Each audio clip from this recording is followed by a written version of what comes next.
everyone. Today we are here to kick off a two-part series reflecting on our experience as Global Social Benefit Fellows from the perspective of ESS majors. In part one, we will discuss how our background in ESS influenced our fellowship experience. And in part two, we will discuss how our experience in the fellowship has influenced our outlook on professional development. So to start off, I'm going to introduce myself. Hi, my name is Ben Grundy. I am a senior environmental science and political science double major. And in my free time, I enjoy taking photos and curating music playlists. As a fellow, I spent my time working with CycleConnect, which is an enterprise dedicated to increasing income of smallholder farmers in East Africa through productive asset financing and training. Hi everyone, my name is Bryn Pellowe and I study economics and environmental studies with a minor in sustainability. I love running, cooking plant-based meals, and listening to podcasts. As a fellow, I worked with Development and Gardening, which is an enterprise that enables members in communities living below the poverty line to plant restorative gardens to grow food and supplemental income. Hi everyone, my name's Julia. I'm an environmental science major and I was working with Bryn at Development and Gardening this past summer. In my free time, I love to garden and cook with the food that I grow in my garden. And I also love listening to merengue music, especially when I'm cooking in the kitchen with all of my housemates. And it's really exciting to be here having this conversation because I have known Ben and Bryn and Nick in all different capacities. We all have throughout our time at Santa Clara. And it's so exciting that we're able to come together and talk about an experience that had a really big impact on our lives and on our careers at Santa Clara. Yeah, and I'm Nick. I love trees, thrift shopping, and skiing with my family. I worked with Cat Africa through the fellowship, which is an enterprise that uses passion fruit farming and a holistic education to provide economic independence for rural women in Africa. So I guess just to start it off, let's talk about how we got here. So how was your experience as an environmental science or studies major? How did that influence you applying to the Global Social Benefit Fellowship? And did that have any influence on which of the projects you wanted to do? Yeah, it was definitely really key in my decision to apply for the fellowship. I found out about the program through the ESS department and friends who had done the fellowship before in the ESS department. And I was confident that the fellowship would be a great way for me to connect my two disciplines in the way that was really interesting. And in choosing a placement, I was interested in working with an enterprise where sustainability was at the core of their mission. And I also wanted to choose one where I could be applying skills from economics, like data analysis. So working with DIG, I've been able to do just that and really learn from the two incredible women who run the enterprise as well. So it's been a great fit as an environmental studies major. And for me as well, I was really interested in the fellowship and DIG in particular because I had spent the past couple years at Santa Clara learning about our food system and about sustainable agricultural production in the classroom, and also learning about it in my experience as an apprentice at the university's organic garden, the Forage Garden. And so both of those experiences had sort of piqued my interest in learning more about how sustainable agriculture can be used as a tool to address certain injustices that are happening in our communities. And of course, I was attracted to the fellowship because of the opportunities to practice project management skills, cross-cultural communication skills, collaboration skills, all of those things. But I also was really attracted to the mission of DIG and what they were able to accomplish using sustainable agricultural practices and sort of spreading that knowledge throughout different communities. And I'm so lucky that Bryn, I got to work with you and that I also got the experience to expand on my knowledge so much more through this experience. So now I'm curious to know a little bit more about how people's background in environmental studies and sciences helped them in the fellowship and in what ways. What were some of the various skills, knowledge, and approaches to problem solving, disciplinary conversations, and so on that helped in the work that you were completing with your social enterprise? And why were they so important in the projects that you completed and the deliverables you completed? Yeah, so I feel one of the big lessons or skills I learned from being an ESS major is sort of the ability to problem solve at a large scale. Because I feel environmental science and just the environment in general is such a big thing, and it's often difficult to sort of conceptualize it and, I guess, create concrete solutions. So being an ESS major definitely took me out of my, I guess, initial comfort zone with how I approach problem solving, and required me to take more of a global perspective and looking how there's all these different systems that sort of lead to this greater thing that we think of as the environment. Um, and another important thing I learned was how important it is to have proper education. If people aren't, I guess, properly educated on what they should be doing and what habits they should be taking on, then that's often very difficult to convince people that they should change their habits. And that tied into my work with PsychoConnect, because a lot of what I was doing was not changing, but introducing new habits to improve training outcomes. There was a need for clients to obtain better understanding of the content and just a little bit more engagement between the officers and the clients. So a lot of what I did was sort of improving that education and that training that was going on, which was definitely relied on a useful skill set from ESS. Ben, I have a quick question as to maybe an example during the fellowship of a time when sort of your experience in problem solving in ESS was challenged or developed more so. If you have maybe a quick example to share. I would say probably the most immediate challenge would be my difficulty with comprehending the bicycle. Not the bicycle training, but the bicycle itself, just because it's vastly different than the conventional bicycles we use here in the US.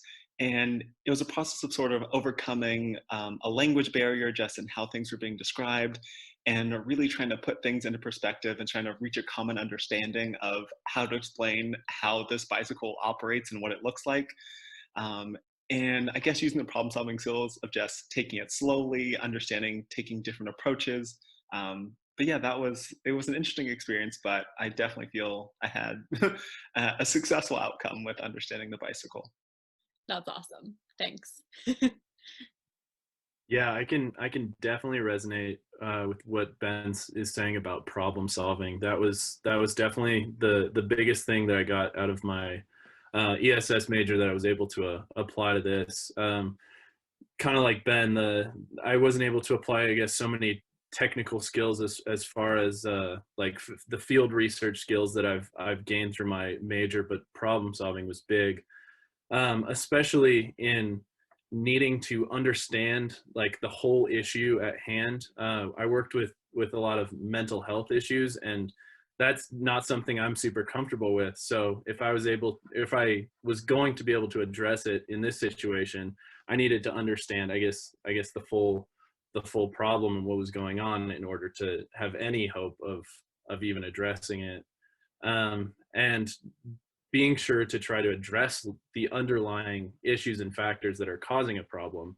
So with my work in CAD, a lot of the women that they serve have experienced significant trauma in their lives, and that I guess is causing the rest of their holistic curriculum to not be as effective. So by being able to address the underlying issue of having trauma symptoms and mental health symptoms and that sort of thing, and being able to address those, we can promote the rest of their curriculum. So getting that understanding from my ESS major was pretty informative on that. Yeah, I think that's definitely so true, that something that we really get from being ESS majors is this systems thinking and a global perspective. And I'm really curious, of course, all of us couldn't go into the field this year due to the pandemic, so we were all conducting our research remotely as opposed to, in East Africa. So I'm curious, how did the experience still expand your global perspective, and what new things did you learn about our world and cross-cultural communication? Yeah, the experience definitely expanded my global perspective. And the fellowship really provided evidence for why doing this type of work, especially across cultures, you need to really meet people where they are. In doing the project centered around mental health and trauma, it was incredibly important for us to recognize the cultural differences. And while this was one of our main concerns going in, like, would we be able to address these kind of things over a remote engagement? While we weren't, I guess, able to get probably the best understanding possible, the experience proved that it was still like very possible to be able to connect remotely and connect with these people, and really empathize and understand them. Yeah, and it's still possible to expand your global perspective from this remote placement. And I guess the same principles can be applied in most situations regarding other things as well, such as climate change and that sort of thing, where people in different cultures are just going to have different conceptions. So if you want to address those major topics in different places, you need to meet people where they are, and I guess understand the cultural differences there. I love the way you said that, meeting people where they're at. And I think that's so true. Even interacting with people in our own community who have different levels of knowledge or feel differently about climate change or whatever it may be within sort of the environmental field, meeting people where they're at, I think that's something really important to think about. Yeah, I completely agree. I think that's one of the most, I guess, fascinating or drawing parts of social entrepreneurship is the fact that it's not about coming in and creating an entirely new system. It's about, again, meeting people where they are. And an interesting thing about that, which I noticed in my fellowship experience, was just outside of cultural distance, just systematic differences that I hadn't really thought of. So one barrier that I faced was just difference in how the education system runs there. Um, there's a lot more just regurgitation of information. There's not a lot of, I guess, engagement or collaboration, and that definitely influenced how the officers were currently conducting their training. Another example would be we were trying to set up a survey and we weren't sure if people would understand like the phone system where it's like press 1 to go to the next option, press 3 to go to the next option. And after talking to one of the employees at CycleConnect, they'd mentioned that that probably wouldn't work because a lot of customers have never had that experience and that type of, I guess, customer service feedback system. So even on a systematic level, beyond just culture in general, there's a lot of little things that are different, which were interesting to learn about because it's just, again, a new perspective. Um, well, I was just gonna say that it really exemplifies that experience of like not, I don't know, like not understanding the fact that like different cultures have like those really specific differences from us. And I feel like that came up a lot in the fellowship. So super cool. Yeah. Yeah, we're trying to do the rosebud thorn thing for part of our, like, have that be like kind of integral to our curriculum.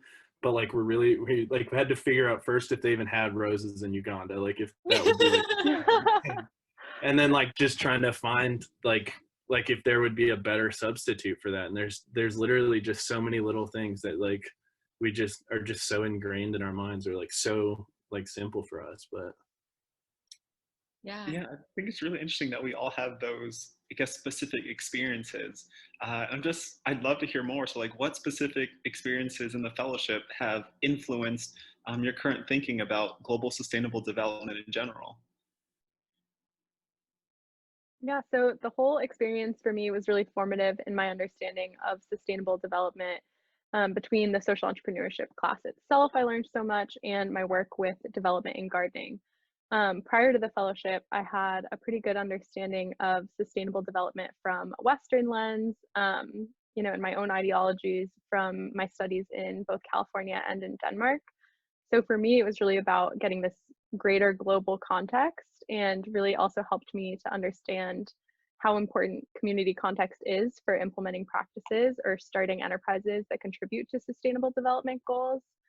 So even when an enterprise scales and works in many different places globally, implementing local solutions is really crucial to the success of whatever that mission is going to be. And in my work with DIG, this was really apparent. DIG adapts farmer curriculums to the local climate and soil, and which seeds they provide is definitely determined based on local preferences of communities or groups, which is super great to see. And with the project Julie and I are currently working on, which is an Indigenous plant database, one of our major goals is to enable field managers to tailor nutritional guidance to specific beneficiaries based on their needs. And in interviews with field managers, we've also loved learning about particular ways of cooking vegetable varieties and which vegetables are common and most loved. And it's really important to involve beneficiaries in this decisions that will affect them. It offers agency and will lead to definitely more successful outcomes long term. So the fellowship has really just helped me to focus on more of the details of sustainable development and how these solutions are actually integrated into communities and what their impact is. And before, I had a lot of broad ideas about sustainable development and how solutions would work in my specific cultural context. And now I have a much deeper understanding of how to address issues, not just on a global scale, but at a community level globally.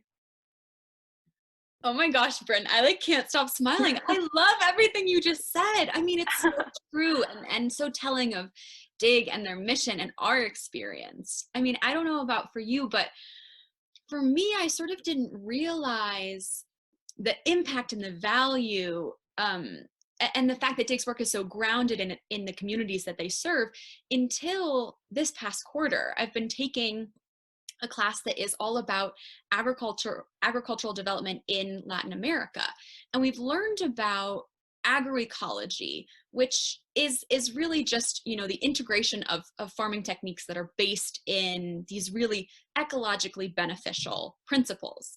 And the thing that's so amazing about this agroecological model is that it's sort of a set of principles that can be applied in all of these different scenarios where there are different characteristics or the sort of arrangement of the society is very different or the situation is very different. And so what I think is so great about DIG is they sort of have this set of principles and how they develop and implement their model, and they cater their curriculum and their actions and their programs depending on, like you said, the community that they are serving. And so I think it wasn't until I was learning about these agroecological principles in this class that all of a sudden I really had this moment where it clicked and I saw the power of these principles in the communities that we were reading about in case studies. And then I saw the power of DIG's work as well. And it was a really cool connection point. And so, I mean, how lucky we are to have been able to see that and experience that. And it just is such a cool way for, especially, you know, me being interested in potentially pursuing agriculture in the long term, seeing how it is implemented in such a sustainable way and how it's so rooted in the community is really powerful. Yeah, and really telling for sustainable development in general, there's not a one size fits all model. And I think that's, you know, the most clear in something like agriculture where you can't grow specific vegetable varieties in specific places. Like it's not compatible with the soil or the climate. So definitely a great lesson to take away. Right, right. And also the fact that the voices of sort of the beneficiaries, the voices of the farmers and their traditional knowledge is really being amplified by DIG and its programs. And the fact that DIG is so willing to listen to the farmers and their stories and their needs and their knowledge and cater programs around them is also so powerful. Yeah, and it's so cool that fellowship was able to like have an experience for Bryn and Julia. You're like so into agroecology, and to have a place where you can see that like happen firsthand and like really get to know it better. And I'm sure that's like super influential on like where you want to go with your career, and just being able to see that that's just so cool. Mm-hmm. Yeah. Well, we've really enjoyed talking about all of our takeaways from the fellowship. So tune into our next conversation to hear more about how the experiences we've had in the fellowship have influenced what we feel motivated to be a part of in the future.